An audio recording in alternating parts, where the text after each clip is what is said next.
உங்க பார்ட்னரும் யாரும் பண்ணிருப்பாரு, 2 பேரும் சேர்ந்து பண்றீங்களா? இல்லைங்க சார், ஃபோன் பண்ணி பார்த்தா எடுக்கல அப்படின்னா அதனால நான் கூப்பிட்டேங்க சார். ஒன்றும் இல்லை, போன ஃபைனான்சியல் பேசிட்டு இருந்தேன். சரிங்க ஒரு 2 நாள் டைம் கேட்டிருக்காங்க. செவ்வாய்க்கிழமை வாங்கிக்கோங்க. சார் பண்றது அதிக நாள் இல்லை. இல்ல இல்ல இல்ல நீங்க ஒரு நாள் 2 நாள் ஒரு நாள் 2 நாள்னா பொசிஷன் எப்படி 4-2 ரூபா இல்லைங்க. பொசிஷன் நீங்க சொல்றீங்க பாருங்க, எங்க அம்மா வந்து நாளைக்கு தள்ளினா நான் போய் காத்தின மேல கேஸ் கொடுக்குறேன்னு நிக்கிறாங்க. என்னப்பா காத்தின மேல கேஸ் கொடுக்குறேன்னு நிக்கிறாங்க. நாங்க அவரு தானே கை கட்டினாரு. அதெல்லாம் வேண்டாம் விடுங்க. அதெல்லாம் நாளைக்கு காலதாமதம் போது ரகலை பண்றது போறது அதெல்லாம் ரகலை பண்றது நீங்க சொல்றீங்க. வேண்டாம், சங்கடங்கள் வேண்டாம். இருக்கிறாரு கொடுக்க வேண்டியது நான் தான் கொடுக்குறேன். 2 நாள் நான் மறுக்கல, வாங்கல, கொடுக்கல, லேட்டா கொடுக்குறீங்கிறதெல்லாம் நான் சொல்லவே இல்லை. புரியுதுங்களா? ஆர்டர் இல்லைன்னு சொல்லுங்க. ஆர்டர் வருது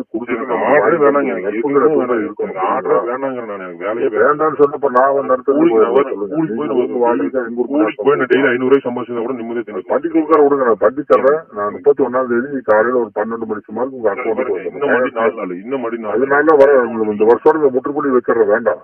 நீங்க நல்லா இருக்கு. நீங்க கஷ்டப்பட்ட குடும்பத்தில் இருக்கிறீங்க. எனக்கு தெரியும். நீங்க உணர்வுல எனக்கு 60 வயசாச்சு உணர்வுல எனக்கு தெரியும்.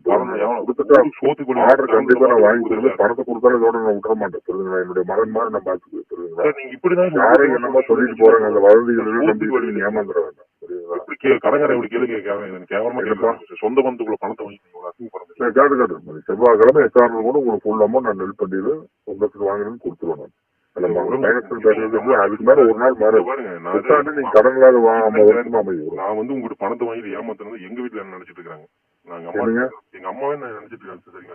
அதெல்லாம் நீங்க கஷ்டப்பட்ட பணம் வீண் போகாது. 31ஆம் தேதி நாளாக்கிட்டீங்க சார்.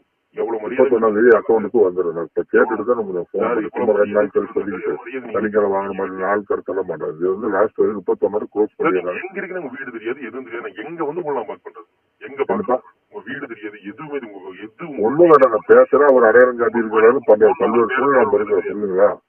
31ஆம் தேதி உங்க அம்மாவை கொடுத்துட்டு நான் பாத்துக்கிறேன். இருங்க ஒரு நிமிஷம் சொல்லுங்கம்மா. வணக்கம்மா சார். என்ன பண்ணிட்டு இருக்கிறீங்க? என்னதான் முடிவு சொல்றீங்க நீங்க? அம்மா நான் என்ன சொல்றேன், பொறுமையா கேளுங்க. அப்புறம் நீங்க பேசுங்க. சொல்லுங்க, நீ கொடுத்த அமௌண்டோட 2 ரூபா போட்டிருக்கிறேன். அது ஒரு மாசம் முன்னு போனா லேட் ஆகும். இப்போ உங்களுக்கு பணத்தை கொடுக்கறதா முடிவு பண்ணி மற்ற ஆர்டர் வந்து வரேன். நான் பணத்தை வாங்கிக்கிறேன். சொல்லுங்களா? இதுல ஏமாற்றுறதோ மற்றது எதுவும் வேண்டாம். யார் போச்சு நான் ஏங்க மாட்டேன். என்னோட இதுகளும் உங்களுக்கு வேண்டாம். பாருங்க என்ன ஆர்டர் வந்திருக்குது.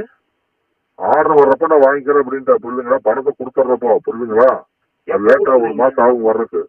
ஆனால் 31ஆம் தேதி உங்க வாங்கின அமௌண்ட் 1000 ரூபாய் குறைவில நான் கொடுத்துருவேன். புரியுதுங்களா? அப்புறம் ஆர்டர் வந்த பிறகு நான் வாங்கிக்கிறேன். புரியுதுங்களா?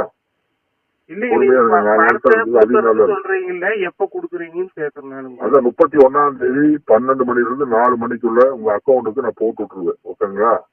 அமௌண்ட் இங்க எடுத்துக்கலாம். அதுல எந்த மாற்றங்களும் கிடையாது. அப்புறம் ஒரு மாசம் கழிச்சு ஆர்டர் வந்த பிறகு மீண்டும் அந்த பணத்தை வாங்கிக்கிறேன். ஓகேங்களா? நீங்க பணம் வாங்கி 1 வருஷம் ஆகுது சார். 1 வருஷம் சரிம்மா. கோர்ட்ல ஸ்டே வாங்கிட்டாங்கன்னா 8 மாசம் ஆயிடுச்சு. ஒரு பக்கம் கல்யாணம் பண்றோம், மேரேஜ் குடும்பத்துல பிரச்சனை அதுக்கான விட்டுட்டு வர முடியாது. அது கூட சமாளிக்கலாம் சார். அது பிரச்சனை. சூசைடு பண்ணிக்கிறாங்க. அந்த பொண்ணு வந்து சூசைடு பண்ணிக்கிறது, கணவன் போய் மாட்டிக்கிறாரு. எல்லாத்துலயும் பிரச்சனை தான். நான் வந்து 31ஆம் தேதி உங்க அக்கௌண்ட்டுக்கு 12 இருந்து 4 மணிக்குள்ள அக்கௌண்ட்ல வந்துடும். அந்த அண்ணன் மாதிரியும் தம்பியா அண்ணனும் வயசு முன்னு பொண்ணு இருக்கு. தம்பியும் நான் உங்களுக்கு பண்ணி கொடுத்து. புரியுதுங்களா? அது எந்த விதமான மாற்றங்களும் இருக்காது, மறுமேச்சு இருக்காது. அப்புறம் ஒரு மாசம் முன்னு பொண்ணா லேட்டாக வர்றதுக்கு அது அப்புறம் மாதிரி பேசிக்கிறேன். இப்போதைக்கு கடன் சுமையில இருந்து நீங்க நீங்கிறீங்க. அதுக்குரிய நிவாரணம் நான் பண்ணிட்டேன். அதிகமெல்லாம் பண்ண மாட்டேன். அதிகம் நாள் இல்லை. அடுத்த வாரம் செவ்வாய்க்கிழமை அவனுக்கு 12 கூட பைனான்ஸ்ல கேட்டுருக்கிறேன். கொடுக்கணும்னு சொல்லி இருக்கிறாங்க. அவங்கள்ட்ட முதல்ல 2 ரூபா வாங்கியிருக்கிறேன். இப்போ 2 ரூபாய் வாங்கி உங்களுக்கு கொடுக்குறாங்க. அப்போ 6 வந்தவரை இந்த 12 நான் கட்டிக்கிறேன். வேற செவ்வாய்க்கிழமை 12 இருந்து 4 மணிக்கு உங்க அக்கௌண்ட்டுக்கு வந்துருக்கு. எந்த விதமான மாற்றங்களும் கிடையாது. வணக்கம்மா. நன்றி.